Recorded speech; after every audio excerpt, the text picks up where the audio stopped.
Coucou les amis bricoleurs, une petite vidéo technique sur la pose de coque sur les rétroviseurs et puis après je vous donnerai une petite astuce entre guillemets de ce qui nous est arrivé sur le voyant orange qui s'est allumé, le voyant moteur qui s'est allumé pendant notre périple en Espagne. Une petite comment j'ai pu l'éteindre. Je pense que c'est déjà arrivé à plusieurs d'entre vous, mais pas de panique. Vous allez voir que tout se termine très bien. Alors avant de regarder la vidéo en entier, abonnez-vous, c'est très important pour le travail qu'on fait. À savoir que c'est quand même un peu de boulot de faire une vidéo, il faut prendre le temps de sortir le matériel, de savoir exactement ce qu'on va vous proposer, de faire le montage, de diffuser. Donc c'est juste un petit geste que je vous demande, c'est de vous abonner. Quand je vois que la dernière vidéo a été vue à plus de 4000 fois, je crois, et j'ai que 1000 abonnés, il y a un problème. Alors un petit clic, à vous, ça vous coûte rien. Allez, hop, on est parti, je vous montre ça. Voilà, ça c'est quand j'ai acheté le camping-car.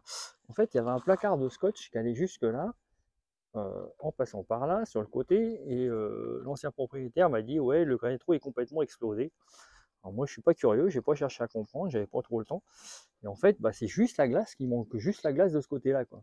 Donc j'ai acheté une glace sur, sur Amazon. Ça m'a coûté 3 fois rien. Et je vais réparer ça. Et après, je mets une coque. Et je vous montre l'autre rétro qui est aussi cassé.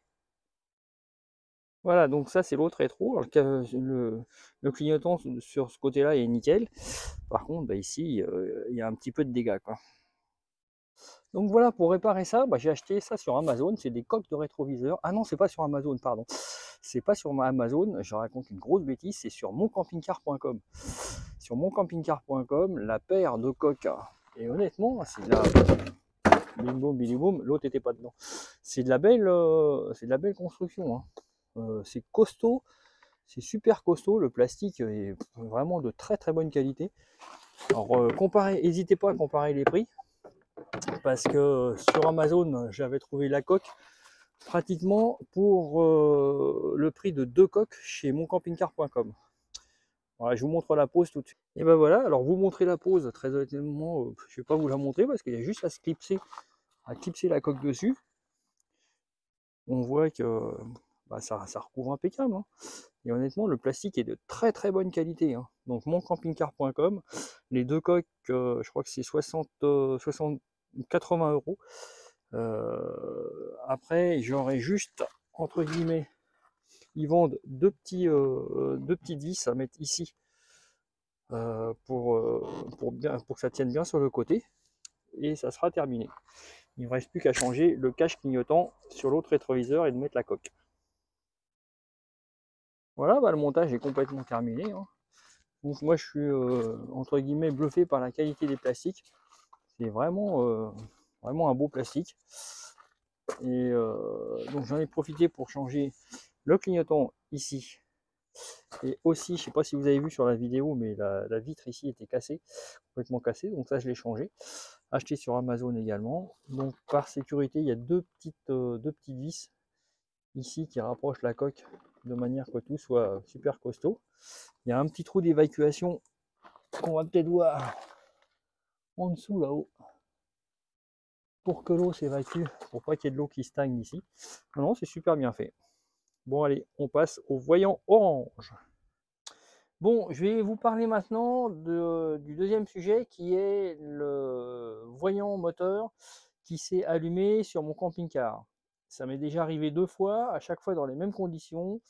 Le matin, lors d'un redémarrage, je redémarre mon camion pour le faire chauffer 10 minutes. Et juste après quelques kilomètres, je dirais allez 2 kilomètres, le voyant moteur qui s'allume. Et là, le moteur qui se met tout de suite en mode dégradé. Plus moyen d'accélérer. Donc un petit peu la panique. Alors, je ne vais pas vous parler de ça que vous connaissez. Il y a plein de vidéos qui existent dessus. Ça se branche sur la prise diagnostique.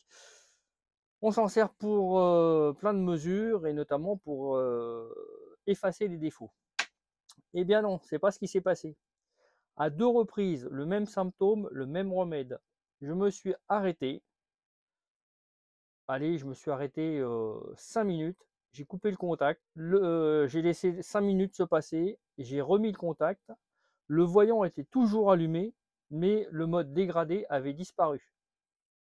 Et après 3 contacts, si votre véhicule n'est pas en défaut, il faut savoir que le voyant s'éteint automatiquement. Alors pas de panique si ça vous arrive, ce sera peut-être pas la même cause, mais l'effet est toujours le même, le mode dégradé du moteur. J'ai essayé de savoir d'où ça venait, apparemment ça serait un mauvais rapport de sonde, mauvaise comparaison de sonde qui s'effectue mal au démarrage.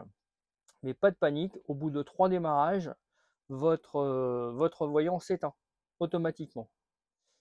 N'importe comment, si votre camion est encore en défaut, le voyant s'éteindra jamais. Pas plus avec ça qu'avec autre chose. J'ai vu des techniques hein, de mettre le système électrique en court-circuit. Alors, ça marche peut-être, mais est-ce que c'est pas le hasard, entre guillemets, d'avoir fait 3 démarrages successifs quand c'est arrivé, qui a fait que le voyant s'est éteint sur les autres véhicules? Moi, je sais que sans rien faire, le voyant s'est éteint au bout de 3 démarrages. Bon ben voilà, c'était juste une petite histoire, une petite anecdote. Et ben écoutez, on prépare un voyage en Irlande. On part très prochainement pour on va dire 2 mois. On va essayer de faire des vidéos super intéressantes. Donc bah, on se retrouve pour la prochaine fois. Et abonnez-vous. Bye bye.